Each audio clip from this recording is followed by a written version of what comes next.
Hello, this is Stephen L, and we are back with another top 10 video. Today, I'll be doing my top 10 favorite teen movies. Now, you know, I did my top 10 teen TV shows / teen dramas, so today I'll be doing my top 10 teen movies. Take into account, this is all purely opinion-based. It's all personal opinion, all completely subjective, and if you disagree, please put something else in the comments. Now, I'll be looking at everything from actual teen dramas to something that are just always different and add a different variety. Anything's game, and it's, again, purely based on what I like. I'll be honest, I was more into teen shows than teen movies, but there are some that I take liking to. And again, some are more obvious than others, some are not. So again, take that into account, and with that out of the way, let's get into the video. But let's start with an honorable mention. The honorable mention here goes to the Babysitter Killer Queen. This was a sequel to the first one. And from what I've found out, the sequel is not that well liked compared to the first one. But basically, the Babysitter, both this film and its predecessor, was basically about this boy who finds out that his babysitter is actually a part of this huge cult. Cult that does killings, and he gets roped into it. The second one kind of continues that with, you know, him suffering a little bit of the, I guess, the aftermath of those killings as he witnessed them, and he's trying to, you know, forget about it and move on. But suddenly the old crew's back, and he has to essentially outrun them again. But this time he gets a different companion. This time around, I like this film because it's more fun this time around. The first one I was not really into. This one feels like it's more just a fun roller coaster ride, and it's fun all the way. It's kind of like those teen horror films, but what I like about it is how he survives by breaking the one rule that is always guaranteed to get you killed in a horror film. He survives by breaking that all-time rule, and I love every moment of it. I find myself cracking up to that whole scene. I don't know if there's gonna be a third one. I felt the second one kind of ends it well, and it was like a possible epilogue, and I really liked it for that. It's a really fun film. Basically, it's just something I could just enjoy and watch mindlessly, and that's what I love about it so much. Anyway, with that out of the way, let's get into the list. Coming at number 10 is Teen Beach. I actually liked this movie, and I prefer the original way over the first one. Basically, this film revolves around these two, I guess, high school kids that live on a beach, but one going into the waves, they ended up getting transported essentially into a movie that at least one of them likes, and it's a musical. Imagine the 60s culture at the time, which was greasers, you know, the bikers, the greasers, that were also kind of in decline in popularity, but also the surfing culture that was huge in the 60s at this time.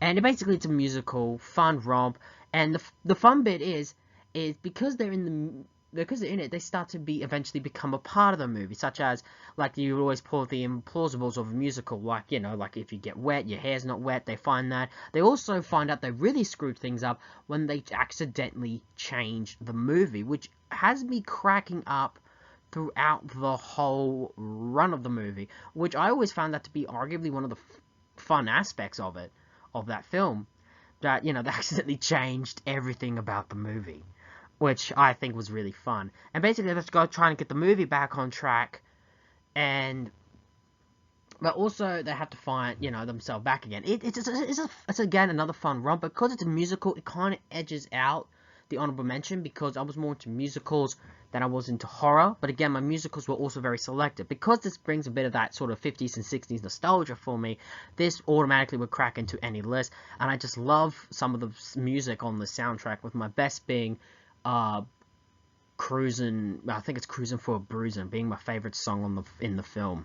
Anyway, number 9, 17 Again. I'll be honest, I'm not a huge fan of Zac Efron. I was never a huge fan of the High School Musical movies, but this one is arguably my favorite of any film he's done. Basically, it revolves around this guy named okay, so the film revolves around Mike, who is this unhappy man whose life, with how his life turned out. He's kind of on the divorce. He doesn't have a good relationship with his kid, but then he suddenly wishes to be 17 again. And one day, after going through a weird event at night, he finds out that that his wish has been granted, and he's gone back to being a kid again. He goes back to high school. He essentially trying to relive his glory days, but also trying to I guess, develop a bit more of a bond with his kids, and also kind of just understand them a bit more, and also understand. And it's also very interesting because we all wish to go back to when we were younger. For me, I wish to go back at least 3 more years or 4 more years when I was in high school, like around year 11, 10 and 12, really, to just relive, because I was always envious because there were so many opportunities I could have taken in high school, but I never went for it, and those would be my biggest regrets, that I never got to take those roads. And this is kind of the idea that, that those days, the film goes with the, well, I'm not sure if you would pick this up, but I pick on how it's basically saying that like nostalgia is fun to remember, but not to live through, because those days are gone. You have to understand that those are memories. You have to let go of that and move on with your life. And I think that's a really interesting idea, even though it doesn't play that much. I might be thinking a bit too much of it, but I like that.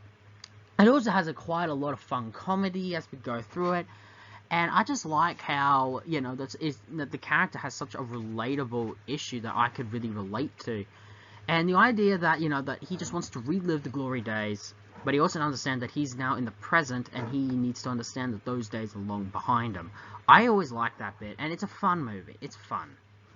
Number 8. A Bronx Tale. This is what happens when you get a teen movie mixed with the gangster genre. A Bronx Tale is a very different film, not because it's really more of a gangster film, but the fact that it was more based off a play that was written by a one-man show that later became a movie written by Charles Palminteri, who's of course been in a lot of gangster roles, and the fact it was also directed by Robert De Niro, which I find very fitting, for his directing debut. And honestly, this is a pretty fun film. The film revolves around a teenager called C, a teenager who lives in the Bronx. He befriends a local mobster who is essentially his mentor, a mentor along with his father. Basically, he has these two father figures, the local gangster and his father. His father is a loyal, honest, hard-working man, while the gangster has this nice life and that, but he's torn between these two, and the two just want what's best for him. But I like how the gangster doesn't want him to follow in his footsteps. He's trying to show him, to not follow. I like how he's also torn between the temptations of organized crimes and the values that his father instilled in him. There's also a bit of the racial tensions within the community around this time. And what I really like about it is because of all those things just work so much, and we get to see, and I like how, all these, his his actual father and a sort of mentor, we're showing both sides of him. They're not black or white. They're not, you think the gangster should be morally bad, but no, he is genuinely good. He genuinely cares, and yeah, he does act as, a tough guy, and even scares him at a point, but he's trying to show him that if he goes down this life, this is what it's going to be lead to. He's going to be all alone. There's no real, it's not a lonely life. But yet he wants that because look how successful he is compared to his dad. Even his dad is proud of, of how he turned out. He's an honest man. He owns honest cab. True, he may not be as rich, but at least he'd be proud of the honest life he had. Now, some of this was kind of based on Chaz Palminteri's life. The bit where, this Italian, both who had this kind of mobster, I guess a bit of a mobster mentor, but also, I'm not really sure that's 100% true, but the fact that he really did date a black girl in that time period, and is in the film, and I like how the mobster is, agreeing how he should, do it because she's dark, shouldn't really care, and the father is not racist, but he's saying he's not prejudiced, but he feels that sometimes when it comes to dating all that, it's better to be within your own kind, because of how other people will look. Again, this is in the 60s. I can see both sides, but not to the point where both are being racist, just being both a little bit honest, but also seeing both sides of the spectrum. It's a nice coming-of-age film, and surprisingly, how the gangster element would be a novelty and something I would talk about more, but it's really just the story here that really grabs me more than the idea of it being a gangster film. In fact, it's rarely a gangster film for me. I consider it a coming-of-age teen drama than anything else. So I find it really good. Haven't seen it, give it a watch. Number 7. Christine. I've already done a review on this film. In fact, it was one of my earlier videos I've done on this channel, but basically, Christine is based off the novel by Stephen King and directed by John Carpenter. Basically, it's about the boy named Arnie Cunningham, this nerd loser, until one day he finds this old rundown 1957 or 58, 59 Plymouth Fury and rebuilds it. But he drastically changes with the car itself, and it's revealed this car is actually alive and goes on a killing spree. I've always loved this film. It's an absolute favorite, my film of all time. But if I'm looking at teen films in general, it takes the 7th spot because I realize that other films are more qualified as an actual teen film than this one. But I really like it for the themes it has. The rebellious, to be independent, but also obsession and toxic relationships. Interesting, things in teen, and I think you can get real enjoyment out of this. And again, even though it's a horror film, it's not that bloody and gory. And again, ironically, the horror films that John Carpenter did weren't really exploring the really gory that in his early films, but were more just straight up more horror thrillers than anything else, and not the over-the-top bloody gory that we get nowadays. Again, I do more on the film on my review, so if you haven't seen it, go and give it a watch. Yes, that's number 7. Coming in at number 6. Footloose. Both the original and remake. If you're thinking of like teen films, Footloose is always at the top of the list. It has one of the most iconic songs probably in history of getting on the dance floor, and basically it follows the same premise. The first one actually was the launched Kevin Bacon into into the big time. But basically, both films revolve around the same thing, even though the remake is more of an update to modern times, and I genuinely liked it, and felt that it did some improvements to the original. Even though I think the original will always be the classic version, I thought the remake is a good film in its own right, but the original will always stand out. But now, if you wonder what the film is, basically, this teenager Ren and his family moved from the city to this small town, but he is shocked to find about the local culture here, where basically in a place where rock music and dancing is illegal. Believe it or not, this was actually based off a real town that for a while outlawed dancing and rock and roll music. I love the idea how both the younger generation and the older generation ideologies clash. Both the older generation feel like it's doing good for the community, but it's also kind of misguided. It's also clearly what happens when religion heavily influences the law rather than the law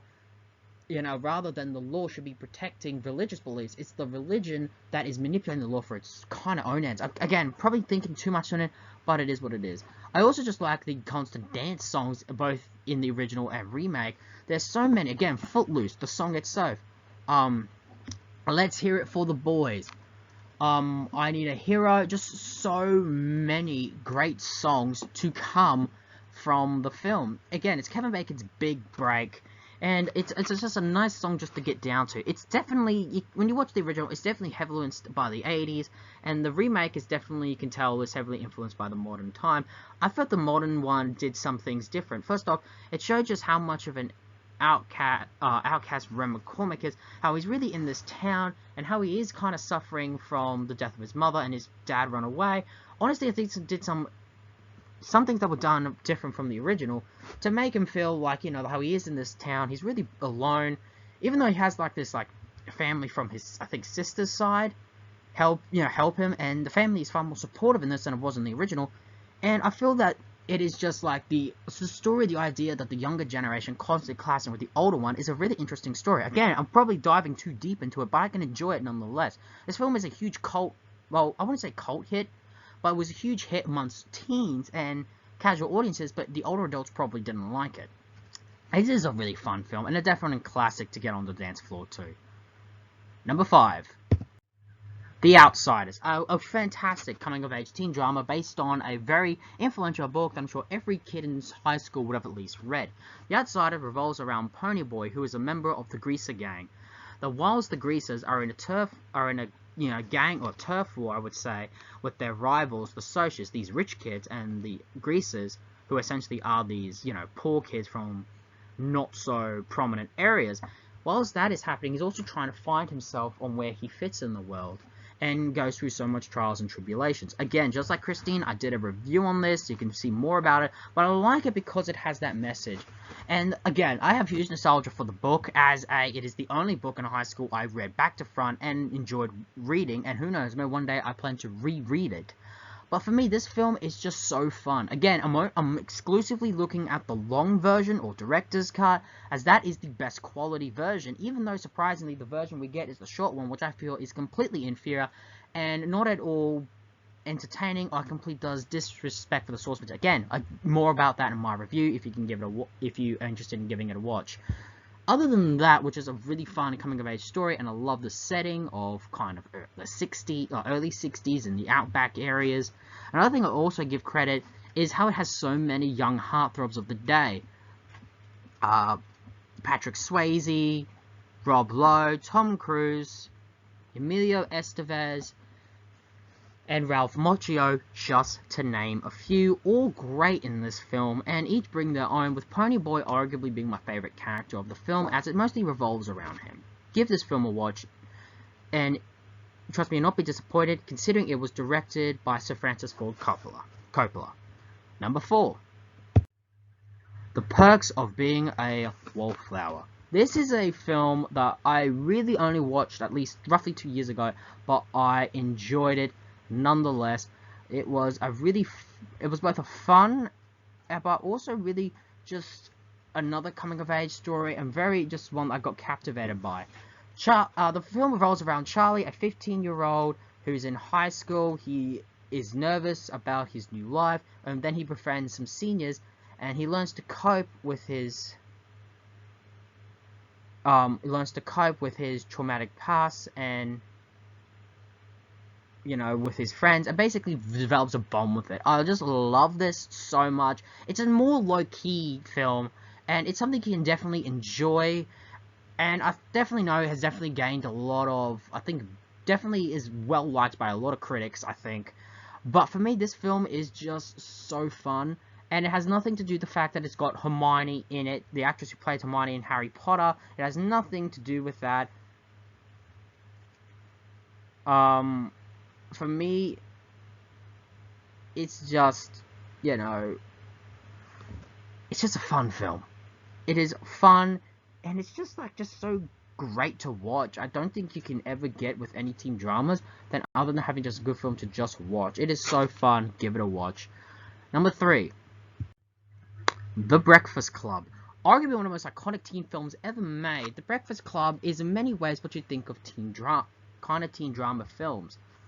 Basically, it revolves around 5 high school students, all who come from different backgrounds and also come from different parts of the high school scene. The nerd, the weirdo, the, bad boy, the popular girl, and the jock, who suddenly are in detention for one Saturday morning, and they pass the time by just, by understanding more about the background, becoming close friends. This is a good film because it really just brings the idea how, teens are not so black or white. There's more to them than just their stereotypes. I think this was one of the first films to really do so.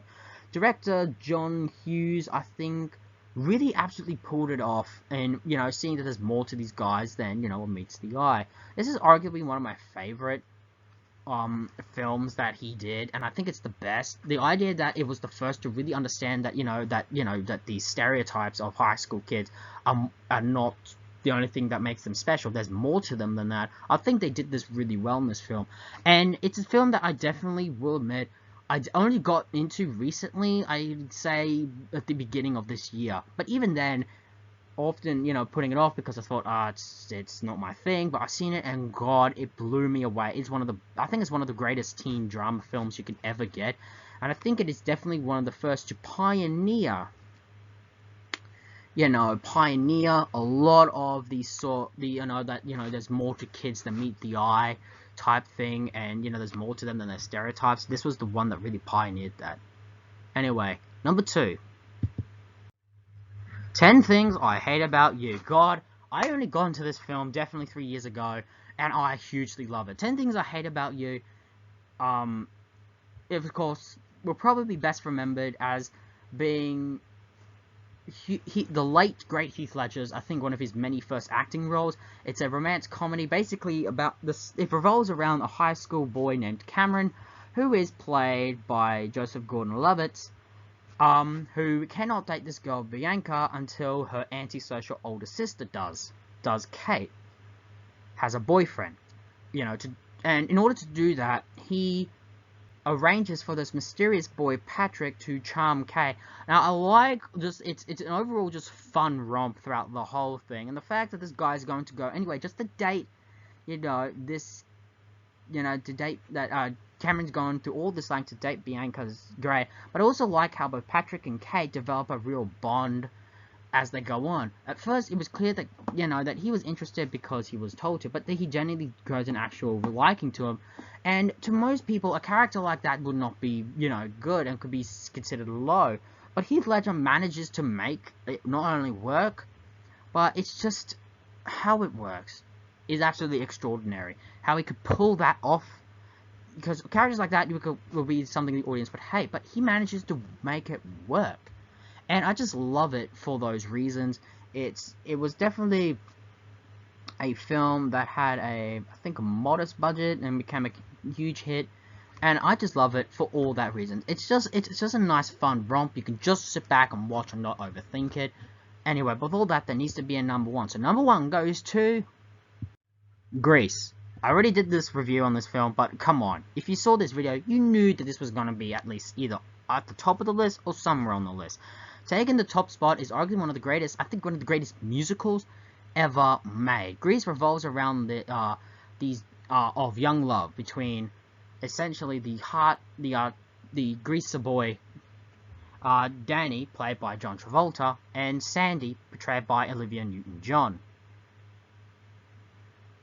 And basically, they come from completely different backgrounds, and you can tell that it's just a fun ride from the get-go. It has a lot of great musical numbers, great choreography, and it's just a fun ride. It's set in the late 50s, and honestly, this is a huge nostalgia for me. I can't tell you how many times I watched this as a kid, and I'm probably sure annoyed the heck on my parents just to constantly rewatch this film.